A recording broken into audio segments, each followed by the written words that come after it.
नमस्कार दोस्तों, साहित्य ज्ञान क्लासेस में हार्दिक स्वागत है आपका। आज का जो सत्र है हमारा, इस सत्र में हम अध्ययन करेंगे भाषा विज्ञान से प्रश्न हैं ये। हिंदी भाषा विज्ञान से UP TGT, PGT, assistant professor परीक्षा हो, कोई भी हिंदी साहित्य से संबंधित परीक्षा हो, उन सभी परीक्षाओं में भाषा विज्ञान से अवश्य प्रश्न आते हैं। तो चलिए शुरू करते हैं आज का सत्र। और ये सभी प्रश्न वन लाइनर हैं, आप जल्दी से रिवीजन कर सकते हैं अपनी आगामी परीक्षाओं में। तो प्रश्न है, हिंदी इसी मिट्टी की बोली है और अरबी या फारसी से अधिक जनमानस के निकट है।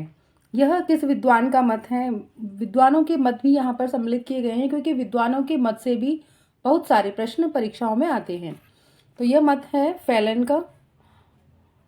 अगला है, प्राचीनतम भारतीय भाषा कौन सी है? वो वैदिक संस्कृत है। वैदिक संस्कृत। हिंदुस्तान की एकता के लिए हिंदी भाषा जितना काम देगी उससे अधिक काम देवनागरी लिपि दे सकती है। किस महापुरुष का मत है? तो आचार्य विनोबा भावे जी का यह कथन है कि उन्होंने कहा है कि जितना अधिक हिंदी भाषा काम देगी उतना ही देवनागरी लिपि। तो यह कथन विनोबा भावे का है। देवनागरी लिपि का पहला शिलालेख कहाँ प्राप्त हुआ? ये प्रश्न महत्वपूर्ण है, बहुत बार परीक्षा में आता है।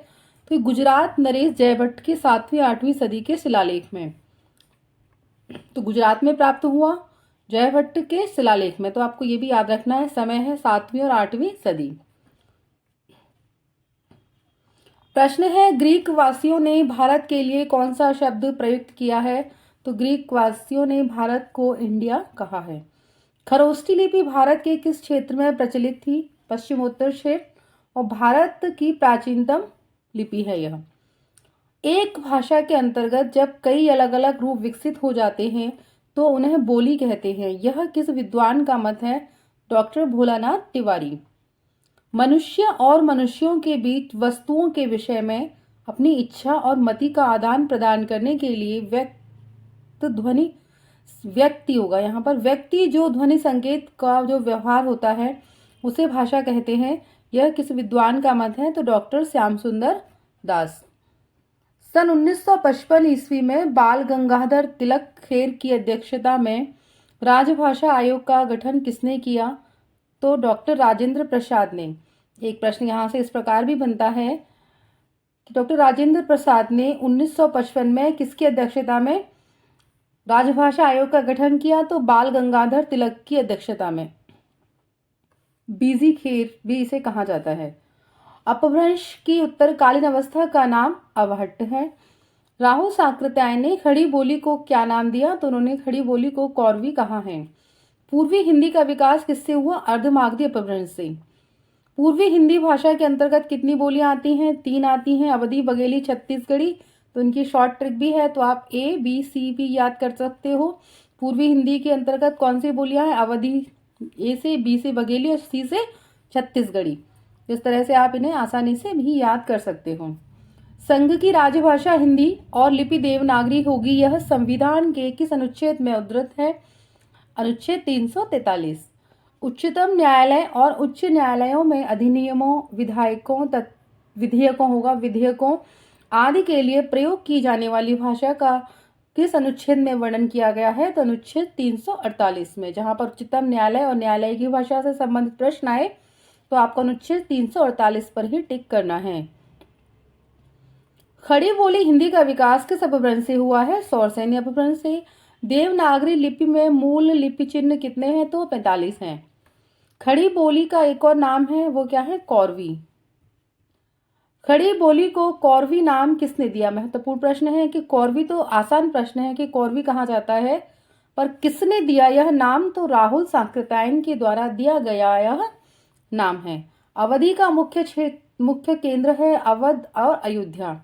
देवनागरी लिपि को क्या कहा जाता है? तो लोकनागरी लिपि भी देवनागरी लिपि को कहा जाता है।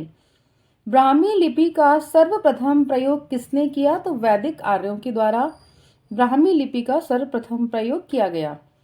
देवनागरी लिपि की विशेषता है क्या है? वर्णमाला ध्वनि वैज्ञानिक पद्धति के बिल्कुल अनुरूप है, यानी पहले स्वर आएंगे फिर व्यंजन आएंगे, और इसमें एक शब्द के लिए एक ही ध्वनि का प्रयोग होता है। ऐसे नहीं कि इंग्लिश में सी के लिए, क के लिए सी का भी प्रयोग होता है और के लिए पर देवनागरी लिपि वैज्ञानिक है, यहाँ पर इस प्रकार नहीं है।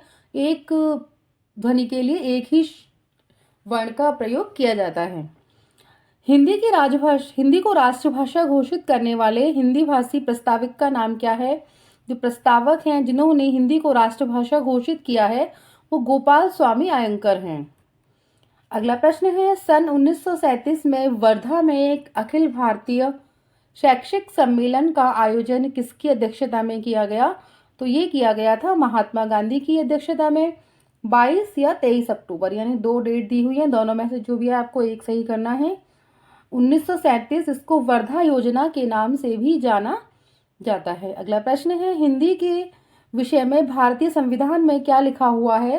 तो क्या लिखा है? हिंदी राजभाषा है। राष्ट्रभाषा लिखा हो या मातृभाषा लिखा हो या इस तरीके से ऑप्शन में कई सारे हैं, तो आपको राजभाषा पर ही सही का निशान लगाना है। इसको राजभाषा घोषित किया गया है। हिंदी का मानक रूप किस बोली के सर्वाधिक निकट है? तो सही उत्तर है खड़ी बोली के सर्वाधिक निकट है। खड़ी बोली का दूसरा नाम क्या है? तो कौरवी है। ये प्रश्न रिपीट हो गया है शायद। ब्रजभाषा का विकास किस अपभ्रंश से हुआ है? ये प्रश्न भी बहुत बार आता है कि ब्रजभाषा का विकास किस अपभ्रंश से हुआ है? तो सौरसेनी अपभ्रंश से। ये सारे प्रश्न वही प्रश्न हैं जो बार बार आपकी परीक्षाओं में आते रहे हैं, रिपीट होते हैं। ये वही प्रश्न हैं और आपको इनका ही अध्ययन करना है। राजभाषा आयोग की सिफारिश पर विचार करने के लिए संसदीय समिति का गठन किस अनुच्छेद के अंतर्गत किया गया? तो 344। संसदीय समिति का गठन अनुच्छेद 344। शॉर्ट में आप याद करेंगे, उच्चतम न्यायालय और न्यायालय की भाषा 348, हमने इससे पहले पढ़ा था। तो अगला प्रश्न है, किस विद्वान ने सर्वप्रथम आर्य भाषाओं के अध्ययन की ओर भाषा वैज्ञानिकों का ध्यान आकृष्ट किया? तो हार्ले ने किया। किस भाषा को प्राकृत और आधुनिक भारतीय भाषाओं के बीच की कड़ी कहा जाता है? तो अपभ्रंश भाषा को कहा जाता है। बघेली बोली को अवधि की दक्षिणी शाखा किसने कहा है? हरदेव बाहरी जी ने कहा है। ब्रजबुली किस भाषा का एक कृत्रिम रूप है? ये भी बहुत बार प्रश्न आता है कि ब्रजबुली कौन सी भाषा है। तो बहुत सारे लोग इसे ब्रज भाषा से संबंधित समझकर इसे ब्रज भाषा ही टिक कर देते हैं, पर ये नहीं है। ये बांग्ला भाषा का एक कृत्रिम रूप है।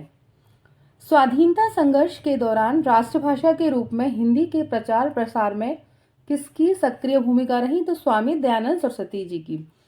स्वाधीनता आंदोलन के समय राष्ट्रभाषा हिंदी के विकास के लिए इनमें से किस सुझाव पर दक्षिण भारत हिंदी प्रचार सभा की स्थापना की गई? महात्मा गांधी जी के सुझाव पर।